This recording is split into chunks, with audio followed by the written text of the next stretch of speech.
Yes. What is going on, ladies and gentlemen? We are back live on MMA Reloaded Real Talk with another edition, but this ain't just another edition, man. This is tonight, the 10th of October 2020. MMA Reloaded hits a landmark. Yes. What is going on? Me and you. Hold 1 second. Yeah. Man. Hey. Shouldn't we done? Folks, my bad. I just didn't want to hear myself twice. You know what I mean? Fucking the YouTube streaming just got a bit creepy and that. So as I was saying, folks, today it gives me great pleasure, it gives me great honor, privilege to present a landmark in MMA Reloaded history. And this landmark here is our 30th episode of the realest show on social media. Yeah, a show where my voice is heard. A simple guy from West London. Yeah, with a passion for martial arts, a passion for mixed martial arts, boxing, kickboxing, Muay Thai. I have the appreciation. I don't watch it just for the big fights. I watch it for every fight. I watch it for the men, the women that put their lives on, that put their bodies on the line, in the cage, in the ring. Right? And why do they do it? They do it because they want to be the best. Because this is the sport. It is a spectator's sport with tradition, trash talk, swagger, flamboyance, technique, power, speed, all that shit combined into one beautiful sport. Every promotion has their own unique niche. And this is why I'm a student of this game. I'm a student of martial arts. I'm a student of the spectacle that is MMA. And from just having the idea to develop MMA Reloaded, it's culminated into a dream. It has. It's culminated into a dream for me because I have gotten the pleasure of interviewing and sitting with some of the brightest stars in mixed martial arts, future champions, UFC veterans, guys who, with the blue tick against their name, you know what I mean? And I honestly feel so, I feel so privileged that I had that opportunity. Yeah, I work my arse off, folks. I work my arse off. Yeah, to communicate with these fighters, to communicate with their agents, communicate with the promotion, to communicate with everybody I need to make this happen. Yeah. And today I just thought it was fitting to go back to where we first started. Now I've posted the video on Instagram just as a snippet, just as a little touch of what to expect tonight. Because folks, tonight I go one-on-one once again for the third time with with a legend, a guy who was my first ever guest. He supported me from the very beginning. He's told me He was the first fighter to actually like any of my photos, any of my posts. A guy I've been watching since the WEC. A guy I've been watching when he was in the UFC. Now he's kicking ass as part of the greatest group of pure martial artists in the world in the WEC. And I'm talking about Anthony the Assassin, Njokuani. Fucking teddy bear. It's my boy right there, and that's Joaquin. Anthony the Assassin, Njokuani, yeah, folks. And I just thought it was fitting to put Anthony back on the show because it's our 30th episode. It's a landmark episode. And so for landmarks, you need to go back to where you brought to what brought you to the dance. And a guy like Anthony Njokuani, Jerome Rivera, Gabriel Green, and folks, I did do we did write a post about this, and I don't sort of write, and folks, you can check it out um, where I've sort of spoken from my heart, and I've spoken from my heart about the guys who have made this possible. Yeah, guys who, they're not just fighters, some random fighters I've just done podcasts with. Yeah, they've become friends of mine. They become friends, and when you're friends, you develop a certain respect. Yeah, you start talking a lot more. You develop that sort of traction that says, hey man, hey Jerome Rivera, yeah, or Johnny Munoz, they like my photo and I like this, and we DM each other. Guys like Johnny Munoz, Jerome Rivera, Gabriel Green, Kevin Worth, Bokan, Marcignane, it was a pleasure to speak to them because not only did I just have another podcast to do with another great fighter, but I made a friend in that show. Yeah. And speaking of making friends, man, Jose Shorty Torres, um, here he's one of my boys. Now and we were, and folks, he was our last guest on MMA Reloaded RealTalk. So and just from that sort of thing, respect is developed, and that's why you have that sort of. That's why I do this, man. I do this for respect. I don't do it for the likes. Yeah. Although it would be nice to be recognized. Yeah.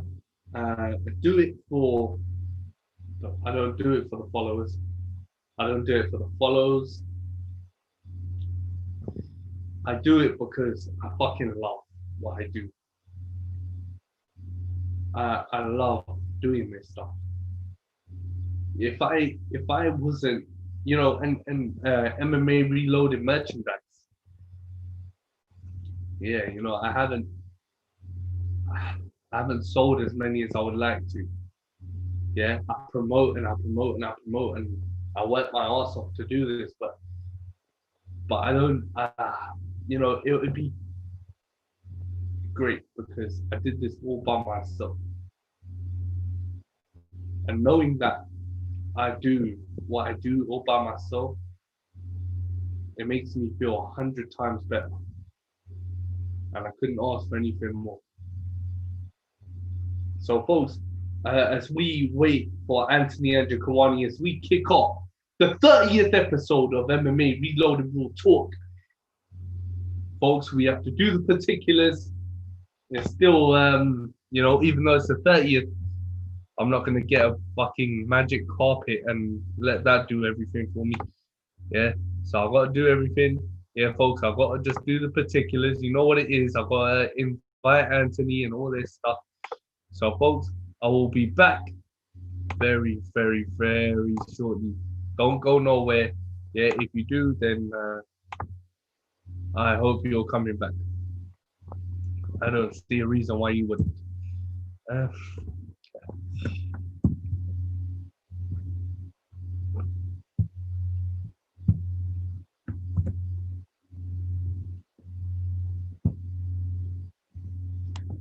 okay.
Oh shit! Got scared of fucking seeing my own face there. Folks, aside from putting aside all the emotion and stuff, I I am stoked, and there's a reason why I did the 30th episode tonight. It's because it's fight night, folks. It's fight night. Oh my god. Yo, grab your bottle of wine, grab your bottle of vodka, whiskey, tequila, whatever you drink, grab that, yeah, plus two more bottles because you'll be needing it to stay up and watch two events. You're going to be watching Bellator MMA Paris, yeah? And folks, it's the first time Bellator goes to France. And probably, the first MMA the first big MMA event like Bellator or UFC that I've seen go to France, bro. I've never seen an MMA event in France. I've never seen a UFC event in France. I've never seen Bellator go to France, and just to see that is a pleasure, man. It's something where after reading a couple of years ago, I remember reading a lot about French MMA and why they wouldn't allow the UFC to go there. Um, but it's one of those things where some countries do condone it and some countries don't. It depends on how you perceive it. It depends on how educated you actually are on looking past all the hard hitting, and look to the actual point. Yeah, look at the techniques, look at the mindset, look at the lights and the show. Yeah, that is mixed martial arts. So, so for me, yeah, folks, I don't know why France was a bit hesitant to do Bellator or to do the UFC beforehand, but I am so glad, and I am so glad to know that France and have agreed to let Bellator come down, yeah, and and produce a stacked card, man. It is one of the most stacked cards I think we'll ever see from Bellator. Bellator have impressed me a lot lately, folks. As a British MMA fan, I always I have a huge amount of respect for Bellator.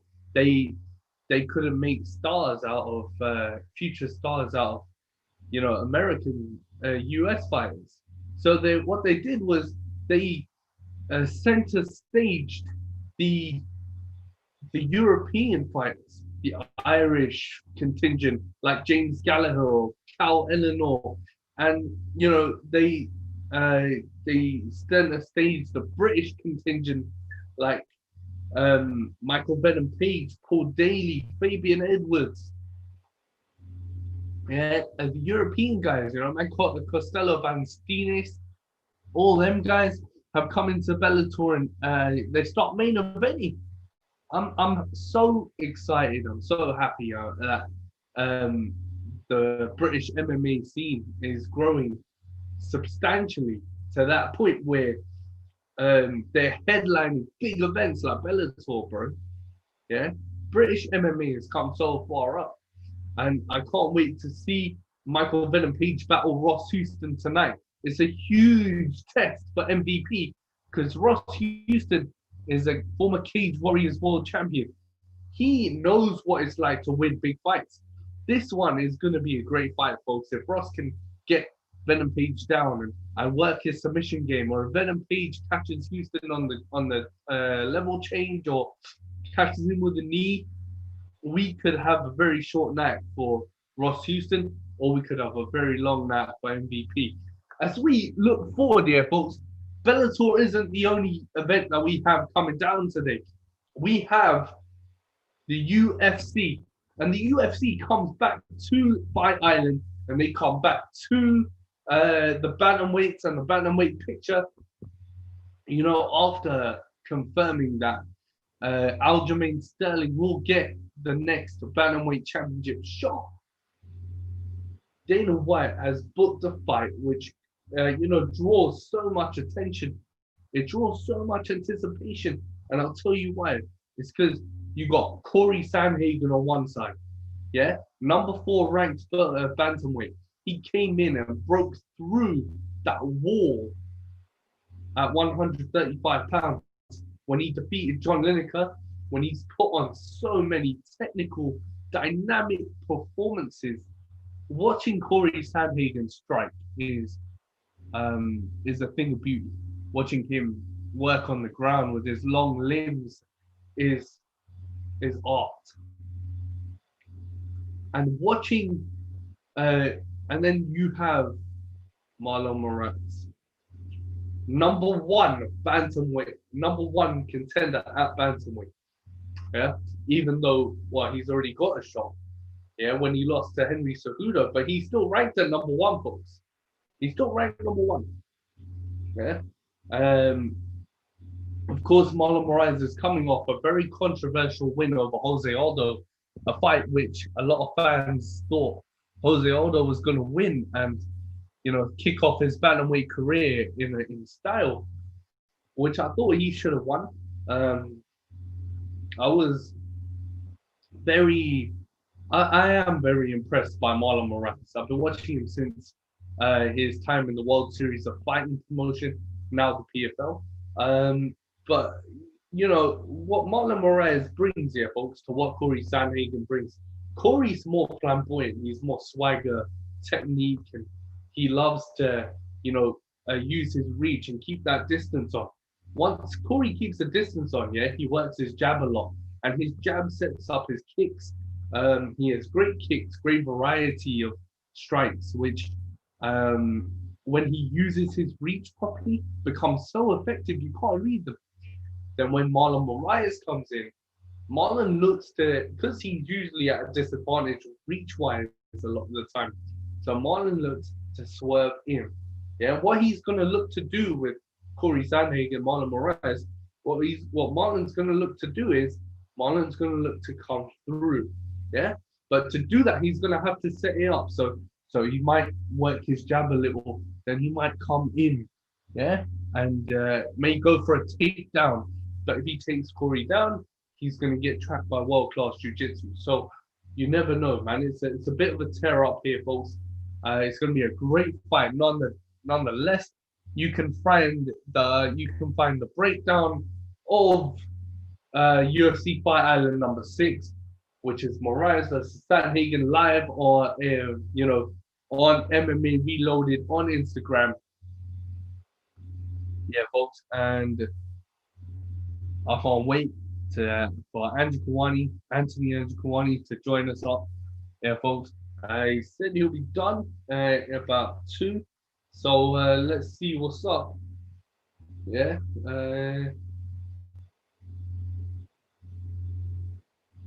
So let's see what's up. He's training his clients at the moment. Yeah, folks, and we will touch on that with Anthony Njokuani, along with so many other things as we go through. Yeah, folks, don't forget to grab your MMA Reloaded merch. We got every color you want now. Yeah, all the colors are available. Everything you see on MMA Reloaded's website, on our shop, just go through on the shop and order it. It's easy, simple to navigate around, and that's the way I wanted to keep it. Yeah, folks, from red and black, from white and black, black and gold. Yeah, folks, black and red, which is the OG design, black and white, whatever you all want. Yeah, we can get. Yeah, folks, and that is what MMA Reloaded do. You know, I don't know if you've seen it, folks, but on our t-shirt, yeah, folks, we got a one of a kind maroon and black t-shirt, yeah, maroon base with black writing, yeah, folks, and of course it comes with a message to live by on the back, which is we talk real, we never lie, cheat, and steal, yeah, and that is a one of a kind shirt, folks. So if you want it, don't hesitate. Grab the chance to get it. Yeah, I can't wait for the orders to start pouring in. You know, now that we're all up and running, and don't worry about it, folks. The shirts will be modeled back on Instagram. The rest of them will be. You can check out what we have already for you on IG. Posted just a little, just a few days back. So just a few weeks back. So when when I see, yeah, folks, another issue I want to touch on real quick is Israel Adesanya versus John Jones.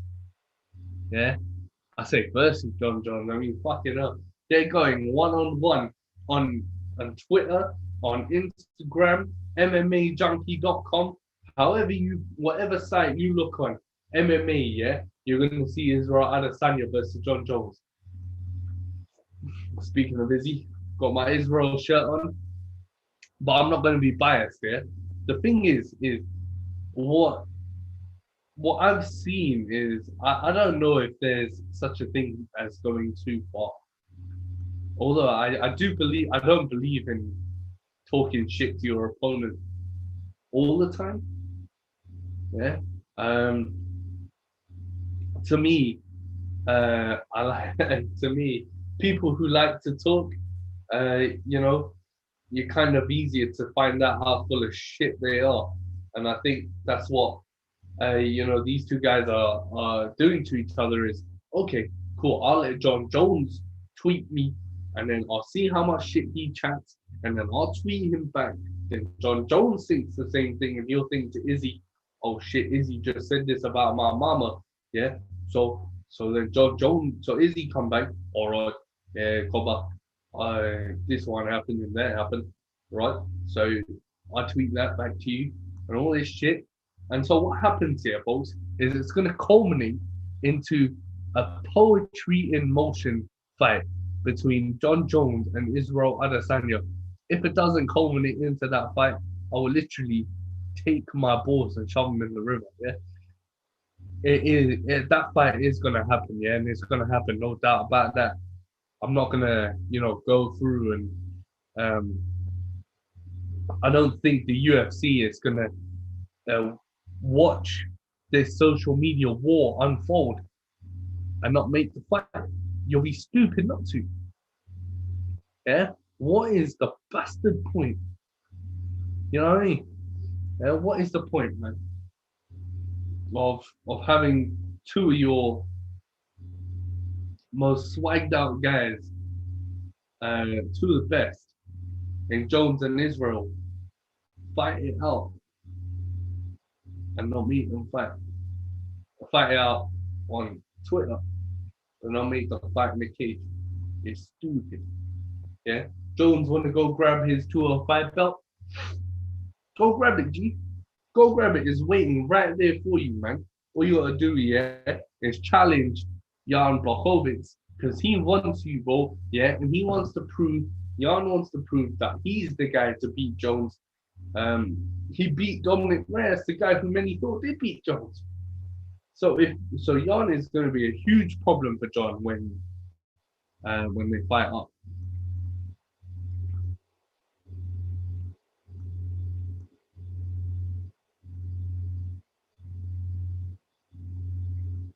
All right, folks. Folks, also, um, catch up with us on our website MMA Reloaded UK, where we have where we write our 2 cents blog. Yeah, folks. You can also watch MMA Reloaded 2 cents videos on YouTube.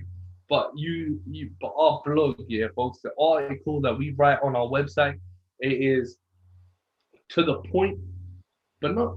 But we don't talk about fights in there, yeah.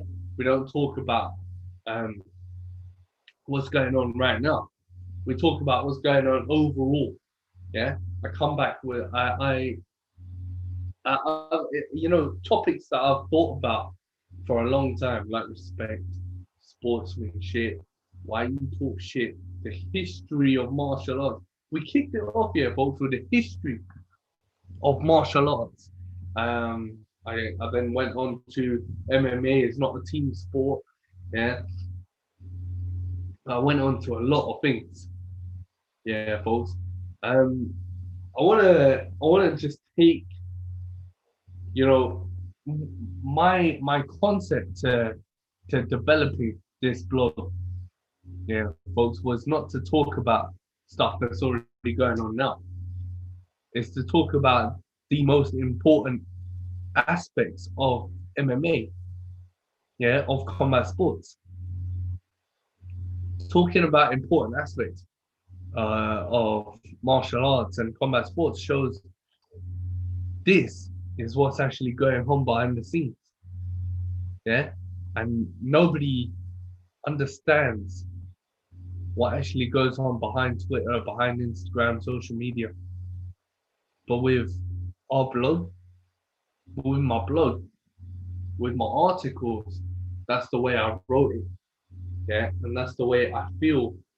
Um, and folks, it is worth a read. Yeah, because it's filled with opinions. It's filled with facts. It is totally non-fiction. Yeah, folks, it's all true, straight from the heart of a real MMA fan. And it's always a joy to to read everything. It's always a joy to write them and then post them up on Instagram and have you guys see what's up. I always enjoy doing this, and the blogs are just the tip of the iceberg, baby.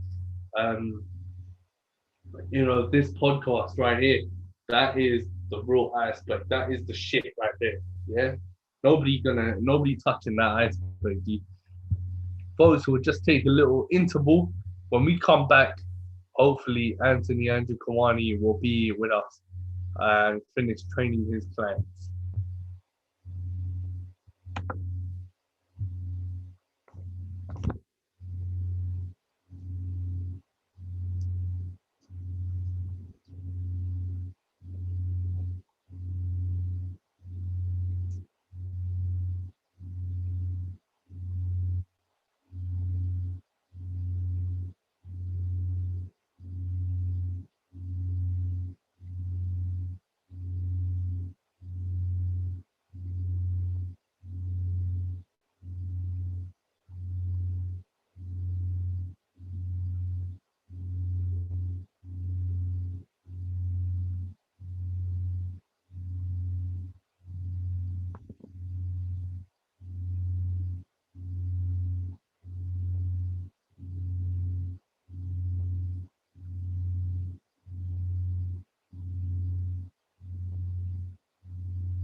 Welcome back, folks.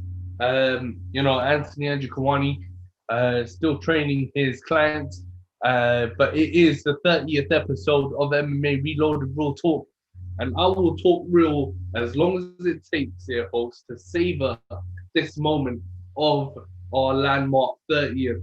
So, folks, October is a very special month, and of course, 2020 has been a very special year for not only for the UFC coming back and doing Fight Island and stuff, but it's a very special year for us. You know, I mean, with the coronavirus pandemic getting considerably worse, you know, you don't have, you know, the people you turn to are your friends, your family, yeah. And I'm talking as a general human being. Yeah, bro. I'm not talking as an MMA fan, even though the UFC coming back to Fight Island was probably the most genius idea I think they could have ever had. Any MMA promotion has ever had. You're in the midst of a pandemic. Yeah, you can't put on shows. You're losing fucking money. Yeah, what do? You go to Dubai and you fucking you buy a fucking island. Yeah, and you build a state-of-the-art facility on a beach. Yeah, to do this shit and to have all your fighters fly there and bang it out. Yeah, and put on such a spectacular show in my favorite holiday destination. Yeah, nonetheless, it is an absolute barn burner of an idea. What an idea from Dana White. Yeah. And of course, folks, with Corona, you can never be sure what is safe and what isn't. I hope y'all are wearing your masks. I hope you're taking care of your families. I hope y'all aren't going. I know that it's a mental health awareness week as well. I know it's mental health awareness week. I know that you know I know this pandemic can bring out the worst in people. I know it, as long as people have been off and as long as it's been going on, your mind will start to wonder. Your mind will start to think, bro, it's been fucking 7 months. Yeah, it's been 8 months. It's been 9 months. And unemployment rates going up, and companies losing money, our economy. But the thing is, folks, is you have to stick together. You have to play this out. You have to make use of this time. You have to, show that, this isn't the end. Yeah, this will get better, and when it gets better, it's the time for you. It's the time for us. Yeah, to restart where you left off. Some of us have already gone back to work. Some of us have already done this and done that. It's the stuff. Yeah, but with the cases getting worse, folks, it's not really the stage that we want to be at. October is also a very special month. It is Black History Month. Yeah, folks, and I know this is a very sensitive topic. And people who sort of say Black Lives Matter, no, they don't. All lives matter. Yeah, and I have people like that. I heard people like that. When Tyron Woodley was fighting Colby Covington, there was a lot of shit because Tyron was wearing a Black Lives Matter T-shirt. He was wearing a Black Lives Matter T-shirt, yeah, folks, and he sort of went on a rampage. It was more of a protest than he was more focused on the protest than the fight. But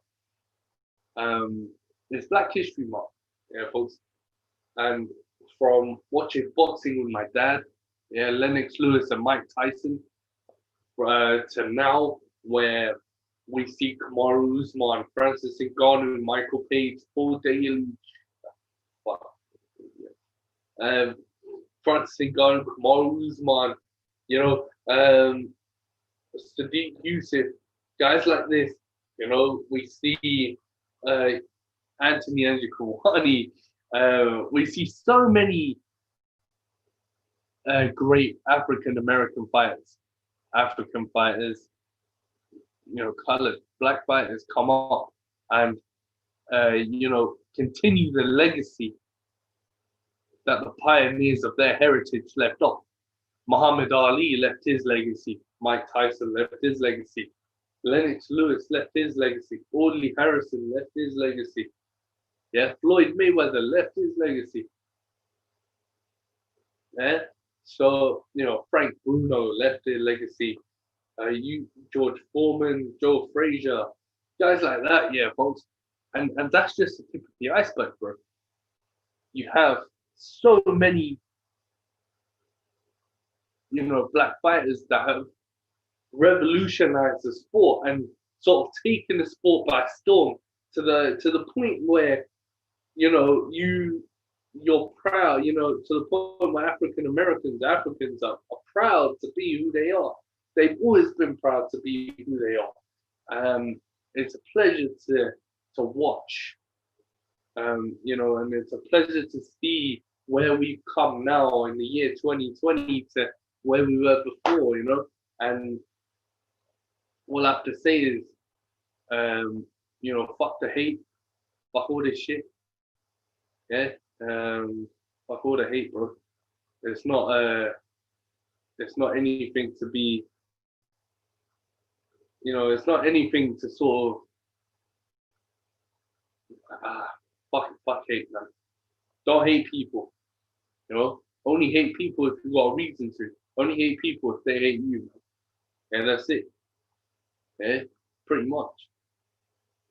And folks, we're gonna hang tight. We're gonna hang 10. Yeah, don't go anywhere. Yeah, and I guarantee you don't go anywhere, because hopefully now when we come back, Anthony Njokuani will be here, and Anthony Njokuani will be stationary here with us. Folks, it is. I had to come back on the air after the interval to sort of talk to you guys about it and what was on my mind. But yeah, folks, right now waiting for Anthony Njokuani. So, folks, all we have to do, let's wait, because it's going to be worth the wait. 30th episode MMA Reloaded. Don't go away.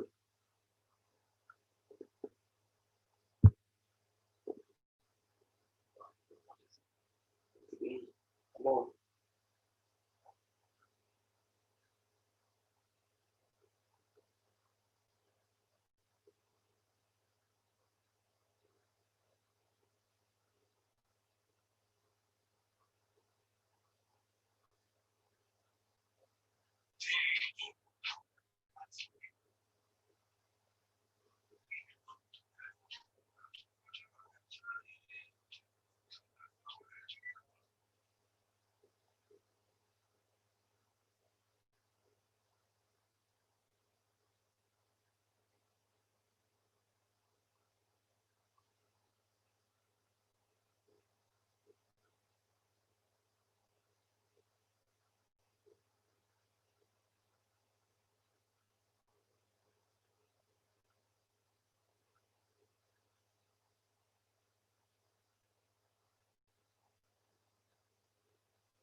Oh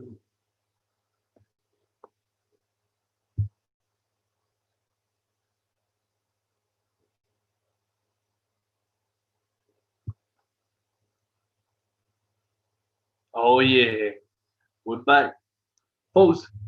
I wanted to show you uh, what you were missing with Anthony Njokuani. The thing is, yeah, let's just share that screen and that, bro. Let's share that screen. Oh yeah, share it.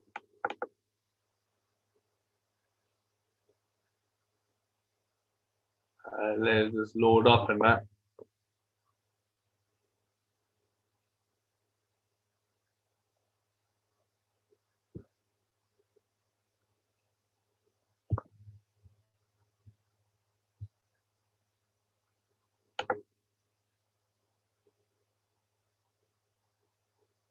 So, folks, nah, not the email, G, but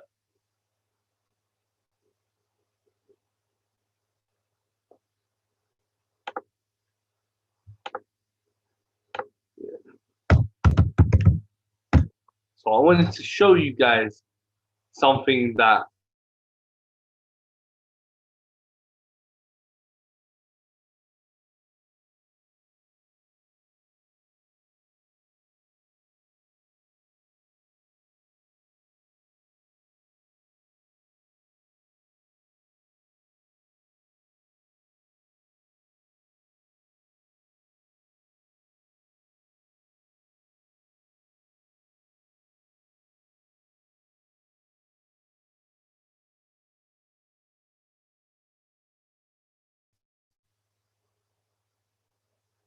shit,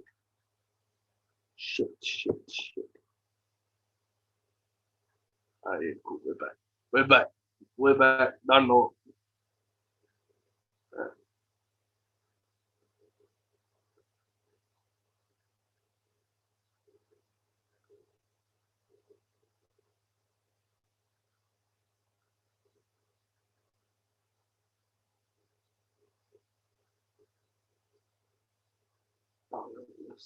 Alright, let's stop sharing, man. Let's stop sharing. I don't want to share it no more. Oh,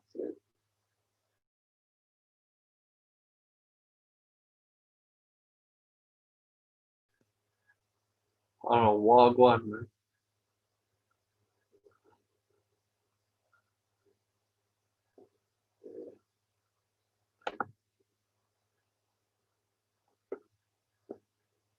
Oh man, fucking hate screen share, man. Hate screen share. She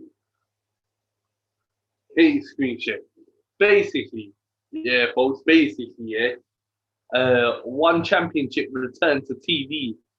2 nights ago, where they hit up an event called Reign of Dynasty. Yeah, so they hit up an event, yeah, folks, called Reign of Dynasty. So when they hit this event up, yeah, I was proper, like I was proper interested. I wanted to watch this event. Yeah, folks, I want you guys to watch it. It's because when ONE FC want to put on shows, yeah, you put legends into them shows. And they had legends on it. They're great fights at Reign of Dynasty, yeah. They're championships on the line that they always do. Um, the Muay Thai division. Folks, when you look at professional Muay Thai, yeah, and you look at the best practitioners doing it, you have no regret watching. No regret. See, I have no regret watching professional martial arts. I have no regret watching Glory kickboxing. No regret watching ONE FC. Yeah, it's because you want to see. Okay, cool. The UFC does this. Bellator do this. PFL do this. But what? Where does this shit actually come from? It comes. It stems. From one championship Muay Thai division, one championships kickboxing division. You got You got Glory Kickboxing as well. You got Flow Grappling. You got BJJ. You know, you got Submission Underground, all that shit. I think, yeah, folks, martial arts has not changed. It's changed in the fact that I called from 100 years ago when, you know, it was all about tradition, honor, and respect, to now where, you know, it's all about the fuck shits and blow me's of the world. Um, you never know, man. You know, you never know what actually goes down. It's so unpredictable. Because of that unpredictability, yeah, you can strike for, and you can watch two strikers go at it, yeah, for an hour. You can watch two grapplers go at it for an hour. You can watch the you know, who strikes first, who strikes next, who finishes who, if any finish, who wins the decision. I think that, you know, what I love this sport, man, is because of unpredictability. You never know who's calling out who. You never know who's gonna come back. You never know who's gonna return. You never know who's gonna get signed. You know, you just don't know. Yeah. Um. And when Glory Kickboxing returned, but folks, I talked about ONE FC, and I've projected my love for one championship a lot. Yeah, I project it a lot because I believe in such a um I believe in ONE FC to be one of the best promotions, one of the greatest promotions, and one of the greatest things you can ever see on TV today. Yeah, and I'll tell you why it is one of the greatest. It's because, bro, ONE FC projects what real martial arts should be all about. You know, yes, they have the lights, but they base it around their fight. Yeah, they base it around, you know, fans react to the action in the cage educationally. Yeah, their oohs and ahs don't just come from wild finishes. They come from kicks being thrown. They come from, you know, wild techniques. They come from, you know, all the dynamism that ONE FC shows. That's where it comes from. Yeah, and folks, you know what? Glory Kickboxing does. You know what Glory Kickboxing does, yeah? What Glory Kickboxing does here, folks, is Glory sort of takes your, um, you know, it takes your, uh, I don't really know how to explain it. It takes the technique, it takes the beauty of striking, yeah? And in Glory, yeah, folks, you won't ever see a Francis Ngannou versus Jairzinho finish. You won't ever see this, ever. You'll see a lot of this. You'll see a lot of technique. You'll see, you know, guys in the pocket, but they won't be throwing knees. Yeah, they'll be throwing, bam bam. Yeah, and maybe throwing a kick as well, or they'll be, you know, they use their instincts, they use their technique, they use their knowledge, they use their experience, they use their speed, their skills. Because as a striker, yeah, folks, and if you're going into a kickboxing fight, you never know, you know, who's who. You never know what,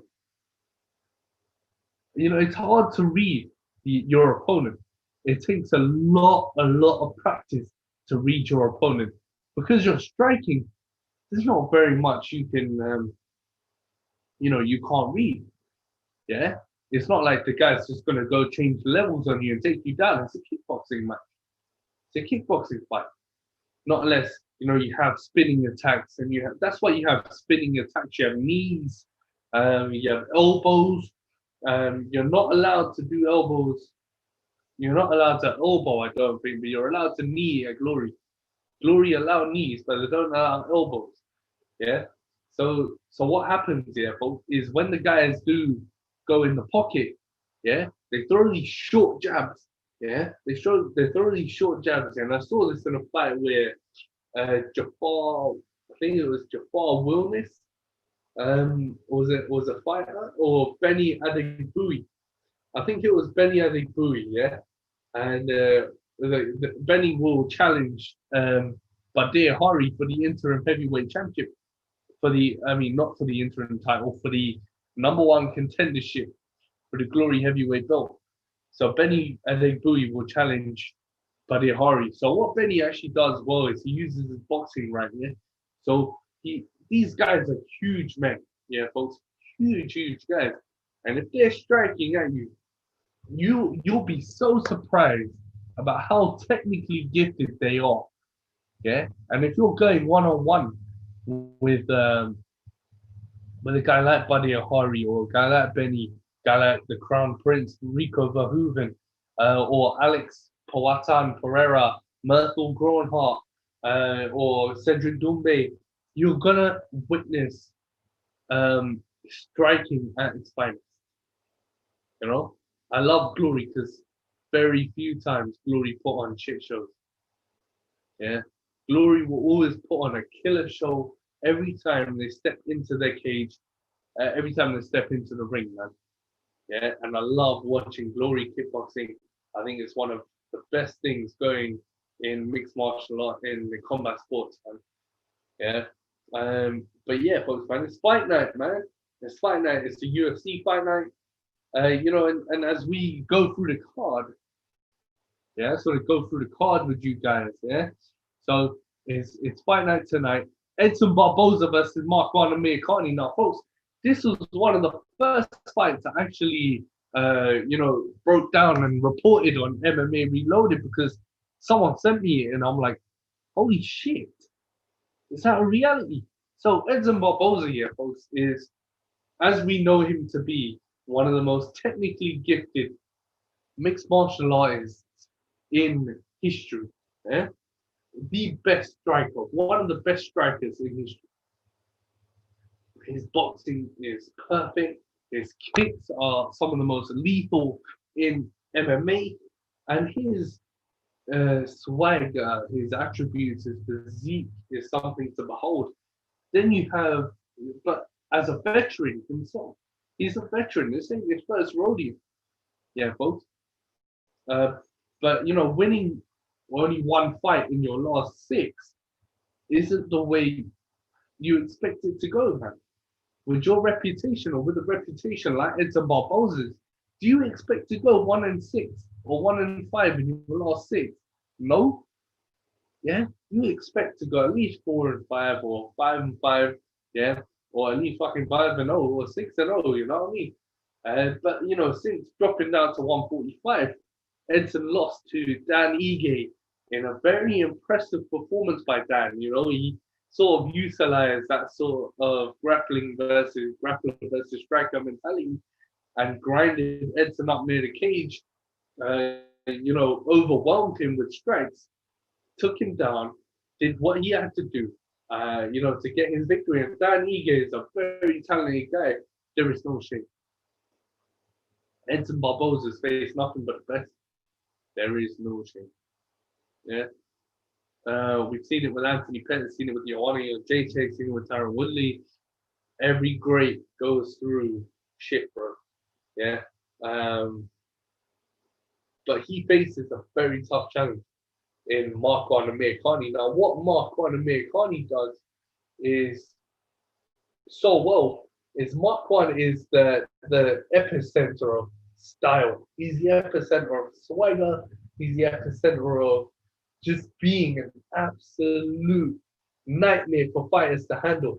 The guy has great striking. His boxing is absolutely top notch.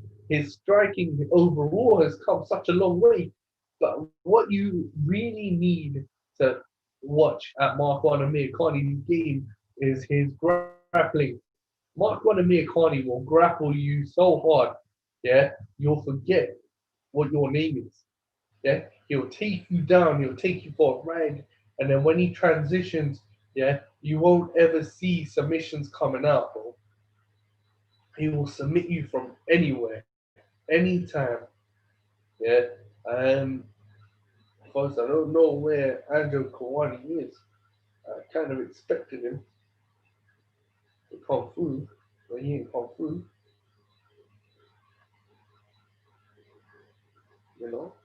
So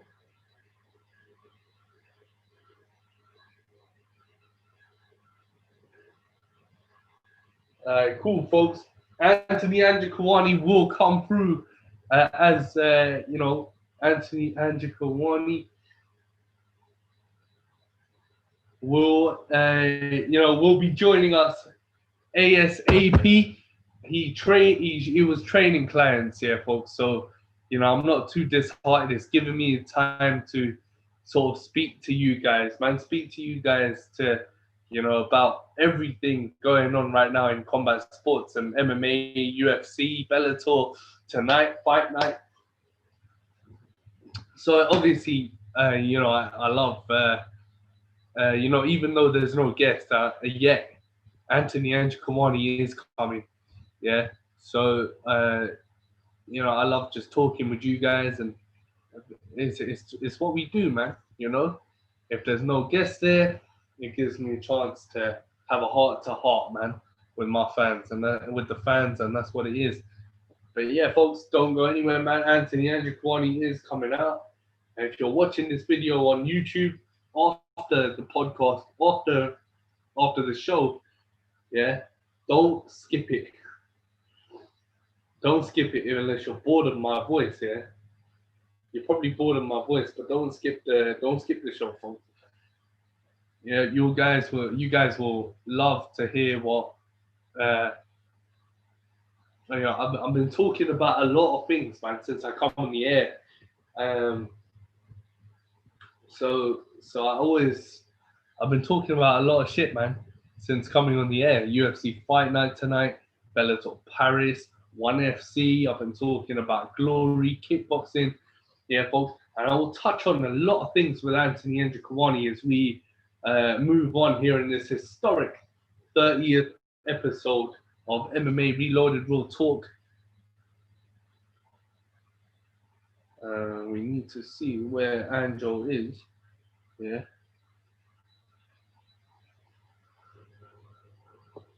So yeah.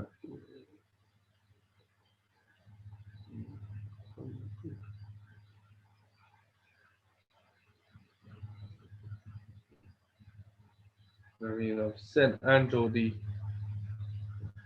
thing.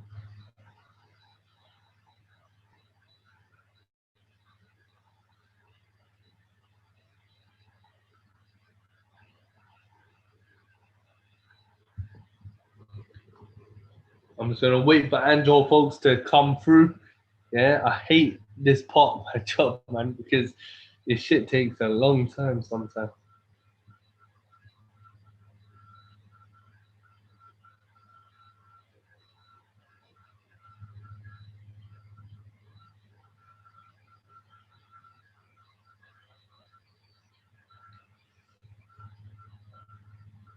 Angel knows. Angel knows, folks. He knows what we do. He knows what we do. It's cool. It's cool, man. We know, he knows. Let's just freshen up. Folks, we have about an hour more of this show.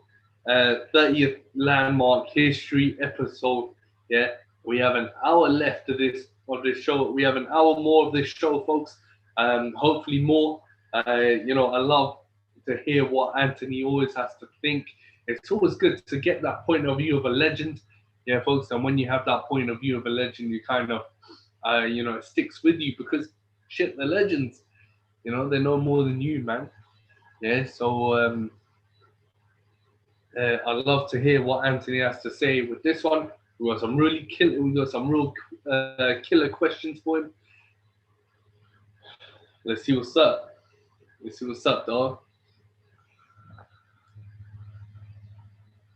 Yeah, folks. This time, Anthony will be there. Yeah, no doubt.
Yes. Folks, finally, he's coming down.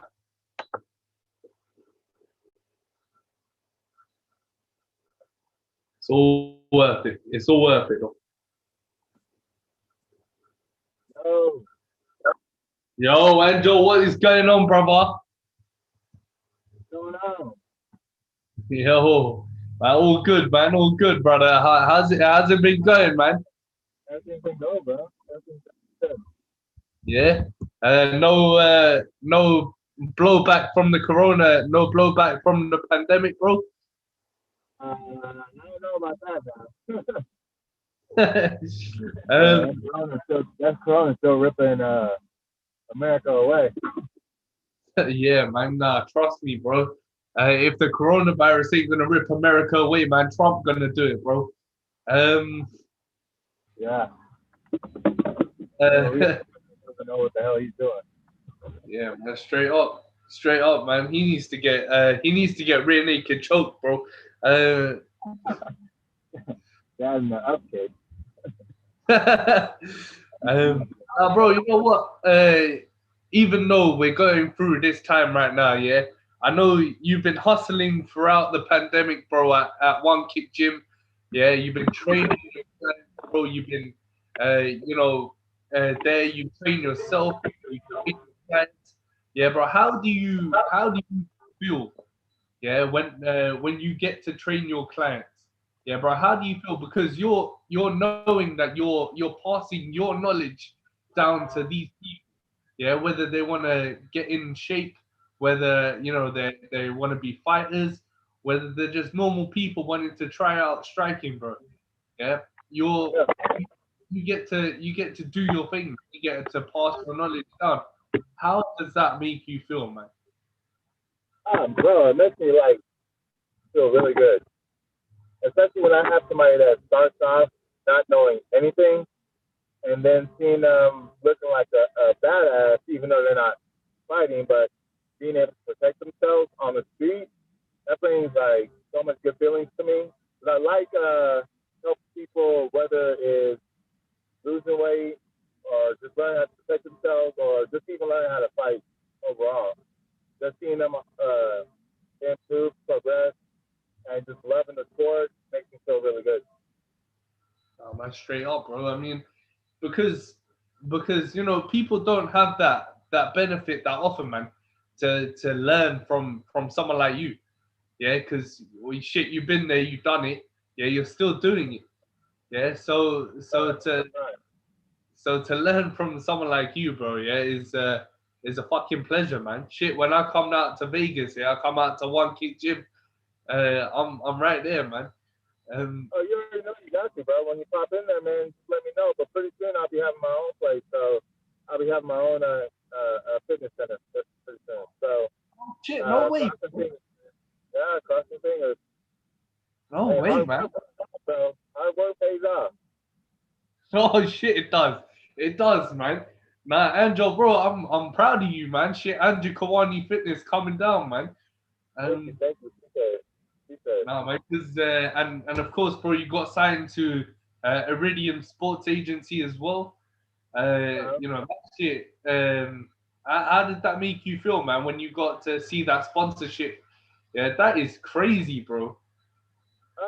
When I got signed with Iridium, the thing is, I've been knowing Iridium for like years, and the owner of Iridium is, I'm telling you, extremely great dude.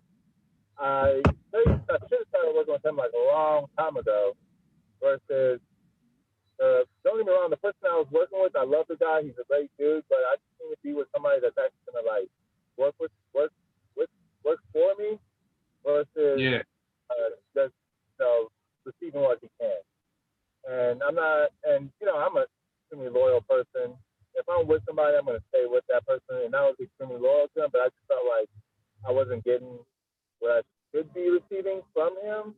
So that's why once I saw how Iridium was working with all of his clients, like going everywhere with his people, doing working hard for his people, getting the best deal for his people. That's when I was like, you know what, that's what I need, and that's why I wanted to sign with Iridium. They're a great sports agency with. And how fortunate is it for a fighter right now in this current state of MMA of combat sports to be signed to any sort of agency, to have any sort of sponsorship? How important is it though? It's very important. But majority of some fighters they really don't like to go out there because fighters are always busy and their minds are always on training and getting prepared for the fight. Like they don't want to have to train and then have to go out there and find sponsorships or go out there and negotiate deals with like the organizations. It's always good to like find that person that's going to work hard for you in that field of getting a good deal for you, getting a good sponsorship deal for you. It's very important because not many fighters have that capability to go out and talk to people. Because I know for a fact I don't. I suck at talking. I suck at negotiating deals. So it's always good to have like a good sports agency or a good manager behind you that can Yeah, like work like that to get those deals for you. yeah, man. You know what, Angel? We're in a real good time right now, man. Even though coronavirus is fucking us up, yeah.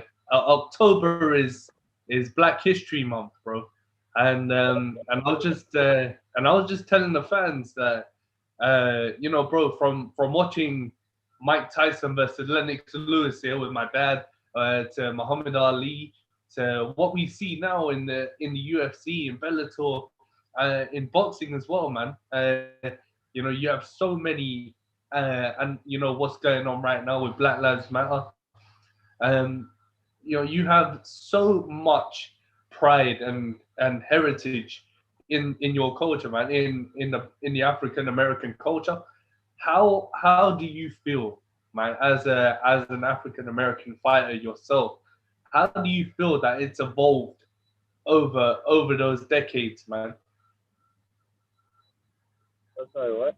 I didn't hear you that How well. do, how do you feel, as an African American fighter, that the heritage has evolved in the sport, man? Oh, the heritage has evolved. I, you know what? I feel very happy that I'm able to see a whole different type of background, especially with black people in UFC, in one championship in Bellator. I mean, you have Jamaicans that I'm fighting, people from uh, Congo is fighting, Nigeria, especially Nigeria. We have a lot of Nigerian fighters. We have a lot of Cool. and we have two Nigerian champions. Uh, so it's awesome. It's awesome seeing like the difference. Even though to this day still, and I know a lot of them will agree with me on this, that we still don't receive the same respect that we should with every other and other fighters that of color. But we still don't receive that same respect. But I am happy to see that we're all evolving, getting better, and we're all becoming champions in those organizations, and we are getting better than our past. Nice, man. I mean, you know what? From all that heritage, bro, yeah, from decades and decades, decades and decades and decades of watching some of the greats, yeah, bro. Compete in the ring, in the cage, yeah, and then you have in the modern era, you have all these guys that are continuing that legacy, of Muhammad Ali, of Mike Tyson, of Floyd Mayweather, of Lennox Lewis, of guys like that. And even in MMA, you're continuing the legacy of guys like Rampage Jackson, yeah, of guys like, guys like that who pioneered the damn sport, And so it's something to really be proud of, man. You know what? Yeah, and a lot of these fighters should pay homage to like a lot of these guys that have fought and given them this type of platform to be able to be on now and become things that some other I would say African American or Black people would been able to become or dream to become. So I thank those that who started off. I thank all the pioneers who have started us off all for us, and I'm able to do what I'm able to do what I was dreaming to do because of them. Not I truly thank them. You know what, Angel, yeah, and then as we as we move on, yeah, bro, we want to talk about you, man, because, bro, you posted up, yeah, on your Instagram, yeah, bro, that you had fight news, yeah. Now, I was thinking about who it could be. So what happened here, bro, is so you got Reagan Ursel, yeah, right now as the champ, yeah. Yeah. You got Reagan as the champ, yeah, bro. And I can see it in your face. I'm I still can gunning see for it in them. your face. I can Oh, see I'm it in gunning your for them. face. Uh-huh. You want a rematch. You want a rematch, bro. Yeah, it's plain and simple. Oh, hell yeah. So I was thinking about it. So you're number 3 right now, yeah, and number 2 is Mustafa Haider, and then Yeah. number 1 is Nikki Holskin, yeah. Yep. So Nikki's already lost to Reagan twice, yeah, bro. So he ain't getting no championship shot, yeah. Then you got you and you got Mustafa, yeah. Yeah. But I'm wondering if it might make you fight Nikki, yeah. So you jump straight to number 1, It could be a and possibility that could happen. It could be a possibility right now. I'm not going to say yet, but it could be a possibility that's going to happen. Later, oh maybe in the shit, future. Just keep it close by. maybe in the future. Everybody just keep watching one championship to see. Oh shit. Uh, do you know who you're going to be fighting, Angel? Have they told you? So at this moment, they did. They haven't told me anybody yet. All they said was just be ready and stay ready for December, either November or December. That's all I can say right Ooh, now. ooh. Yeah, that's why I've been Bro, I saying, was watching that. you know, not slacking, not lacking, you know. Oh shit. Definitely, bro. Um, nah, man, I was watching the Reagan herself fight. Yeah, yeah, Angel. It was, bro. What a fight, man. You were using your angles so well in that first round that he tried to stalk you, yeah, and he tried to put you under pressure. Yeah, but what you were doing is that it is so hard. You were striking, going back, yeah, and not everyone can do that, yeah, bro. When he was trying to pressure you in the first round, yeah, bro, you were using your angles to circle out, yeah. So not everyone can strike while they move around, man. Yeah, while they use their footwork.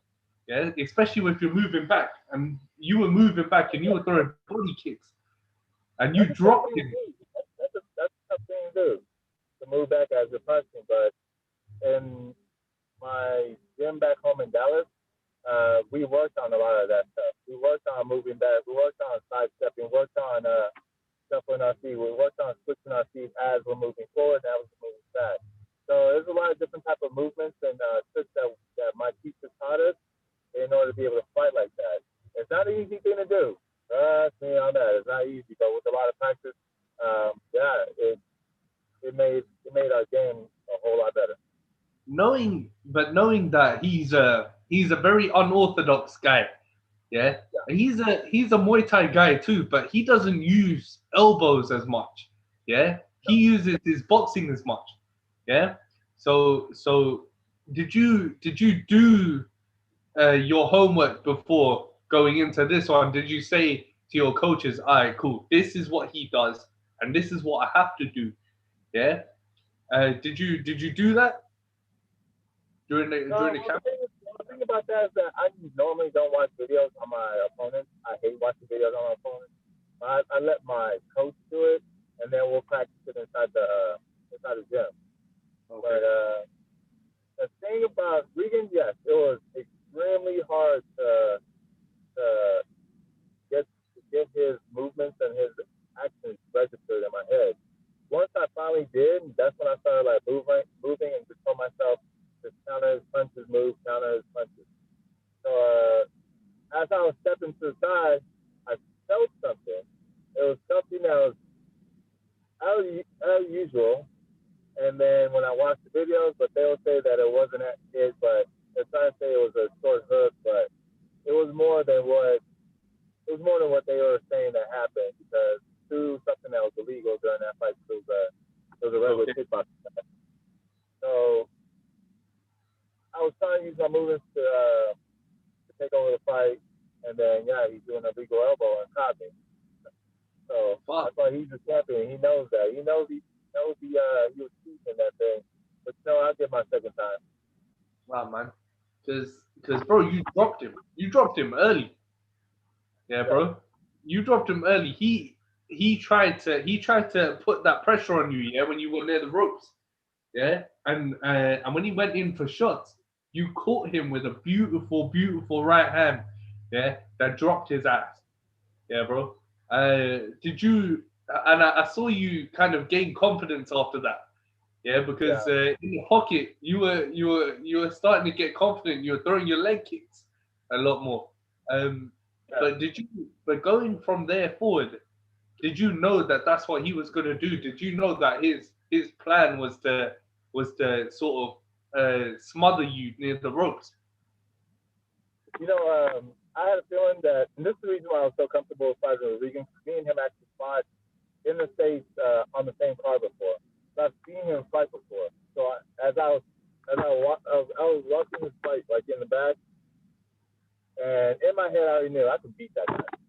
So then that's why when I got the chance to fight him, I was a little too comfortable, but I gave him too much comfort. So, and then when I was beating him with boxing and then caught him, knocked him down, and put on I got this dude. So then I was like way too comfortable, and I didn't place my head back into the game and back into the game plan that me and my coaches had. And then I allowed myself just not move the same way that I was moving before. And that's when I allowed him to catch me when I was doing a little dumbass side step. I should have switched one side, then switched back to the other. And then my whole thing was that I was planning on doing was once I switched over to one side and I was going to switch the other, I was going to step out, get into a southpaw stance, and throw a body kick. But I didn't get a chance to do that. I got hit with the legal elbow as I was stepping to the left. Yeah. I need to watch that fight again, man, because where was the illegal elbow? Wow. Bro, I need to watch the fight again. It was like towards the end. Okay. Yeah, so I was trying to think with a right. That's when he caught me with the elbow. With the elbow, yeah. So yeah. So I think okay. Yeah, it was my fault. But I mean, yeah, you couldn't have thrown the legal elbow, but it was my fault. I got a little too comfortable in the fight, and I should have just stayed on my same game plan and just stayed hard and just like go at him as I was doing my movements, and then take my shots and move again. But I mean, bro, you could have. It was a great fight, though, man. You were doing so well, yeah. Sort of combating that pressure, man. It's hard to do, man, against a guy that size. Yeah, you're a big guy, yeah, but he's like lanky, yeah. So when he was taller than what I thought he was. He's a tall guy, bro. Like, but obviously, well, I've no doubt, yeah, Anjo, you're gonna get that shot again, my G. The belt is around his waist, and you want that belt. I'm playing on it. If I don't get that belt, then I'm hoping to at least get the MMA belt. Like that. His name is Angela Lee's brother. Christian Lee. Yeah. Bro, that fight would be nuts, man. You versus Christian Lee. I know. That's all I wanna at least get that one or get Regan. Because he's short. Because Christian's short, bro. Yeah, so you're gonna have a real reach advantage in this fight. Yeah. And one. I'll be a giant. What are you gonna do? Bully him like a little kid? Andrew, man, I thought you were bigger than that. Hey. Hey, gotta get it, you know? we don't bully kids, bro. Hey, he's old enough.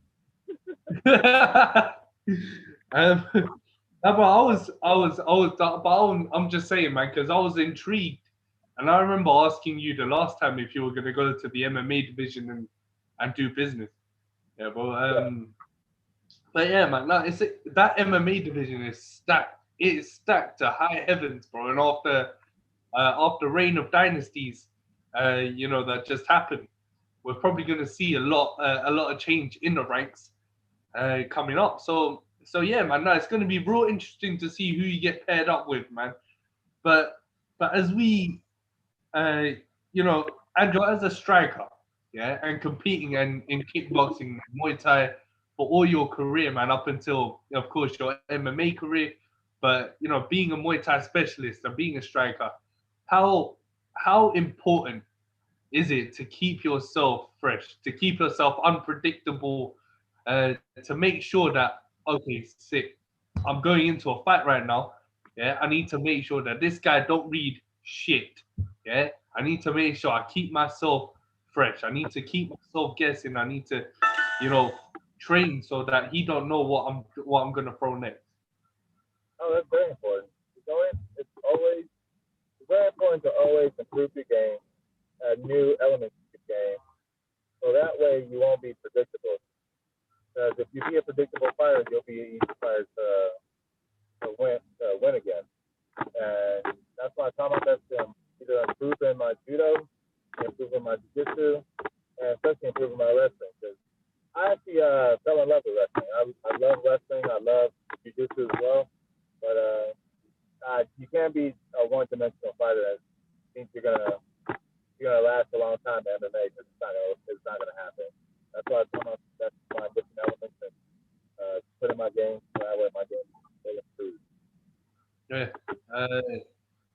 But yeah, man. I mean, it's so important right now, bro, because like we're in a new level, man. We're in a new league of MMA. We're in a new league of the sport, man. Oh yeah.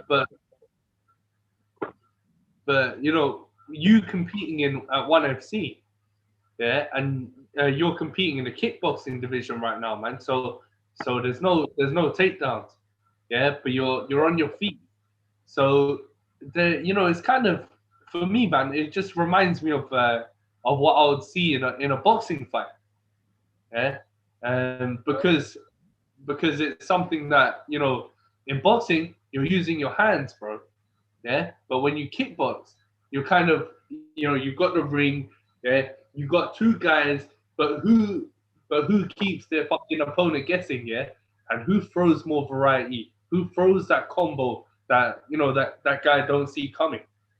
Yeah, and I think it's so important because I was watching Glory Kickboxing here, bro, and I was watching the Reign of Dynasties, and I see fucking Sam A, yeah, bro, at Muay Thai, yeah, do some crazy ass shit, Yeah. yeah, bro. Uh, how important is that, man? That versatility in a striker, to throw spins, to throw roundhouses, to throw head kicks. That type of stuff is like very important because doing like having variety in your game is, especially in like kickboxing, because you're gonna go up against people who are extremely hungry and who like to change it up, mix it up, and don't do like the same things over and over and over. Because being a repetitive fighter and just doing the same thing over and over, you'll never go far in this game. That's one thing that, yeah, because you can't think that just because you're a knockout artist that you're gonna come in there and just knock people out left and right. It's not gonna happen. Not at all. We don't. I mean, at ONE FC, at Glory, yeah, at ONE FC, we don't see no Francis Ngannou versus Jairzinho Rosenstrike. Yeah, we don't see none of that. Yeah, bro. We see a lot of technical stuff, especially in the pocket. Nobody throws wild shit. Yeah. So, no, not at all. So I think that's what intrigues me even more. Yeah, that's what creates more interest, bro, because you never know what's coming, man. Yeah, and nobody does. Yeah, man. But yeah, Angel, bro. Tonight's fight night. Yeah, bro. And Bellator have just taken their first ever event to Paris, France. Yeah, bro. Yeah. I don't know if Chidge told you this, yeah, bro. But yeah, man, Bellator take their first event to Paris, France, yeah, bro. They already done it. how do you and France, bro, was a location that was frowned upon. Yeah, it was a very frowned upon location for MMA. Yeah, but how do What? you? What being in Paris was very frowned upon. Yeah, being like holding events in France was very frowned upon, bro. Um, so I was. I mean, if they want to hold an event in Paris, it shouldn't be a bad thing. Like, I mean, people have to like change it up, do something different. Yeah, bro, no, definitely, man. But you know, I've never seen events in being held in France before in Paris. Yeah, so for me, yeah, it was a very pleasant surprise. Yeah, to be Yeah, held in Paris, France, bro. How do you how do you feel like when you see you know Bellator wanting to evolve their game and they've been centering their roster around European fighters a lot more, bro. Um, I feel like they're how do trying their best to give every fighter an opportunity. All their fighters that they have an opportunity, not just like based it up on just their American fighters. They do have other fighters that are in other countries, so they will rather, you know, put themselves in that situation so that way their fighters can be able to get paid, be able to make their money. So I'm thinking that that's where they're looking at it. Okay, yeah. Um, and then French MMA, yeah, bro. Apart from George St. Pierre and apart from Francis Ngannou, yeah, bro. French MMA is not really that well known. Yeah. So when you see, that's why I was kind of amazed that shit Paris wants an MMA event. Yeah, Yeah. So I was amazed by that's that, bro. And how do you feel, man, when you see that sort of involvement in the game? I feel like it's an improved thing because they're trying to expand their horizon. They're trying to expand themselves, Yeah, not just be stagnant in one area.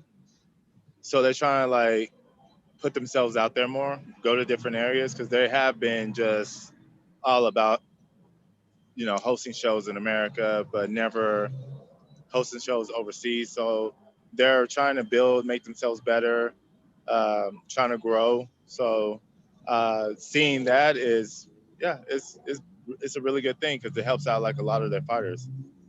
yeah, man, definitely. You know, Andrew, bro, it looks like nice weather, man, where you are, bro. The weather Oh looks no, good. I'm actually at a restaurant with oh yeah, the weather out here is like nice as hell. You know, we're in Vegas, so it's 24/7 hot. It's Oh, 24/7 boy. hot and sunny. But yeah, I'm at a restaurant right now. I'm supposed to go in. Our food is out and stuff. Oh, see, bro. Nah, man. Just to wrap it up, bro. Okay. It's my bro. It's the 30th episode. Yeah. So of That's course awesome, man. Congratulations, brother. Congratulations. I wanted you to be on there, man. Yeah, because I wanted to go back to what brought me to the dance. You know what I mean? Yeah. It That's was, awesome, bro. Man, you know, nah, I'm very honored. I'm very thankful that you're wanting me to be the first guest on your show for the 30th, and I thank you very much for having me on, man. and I thank you, man, for joining, man.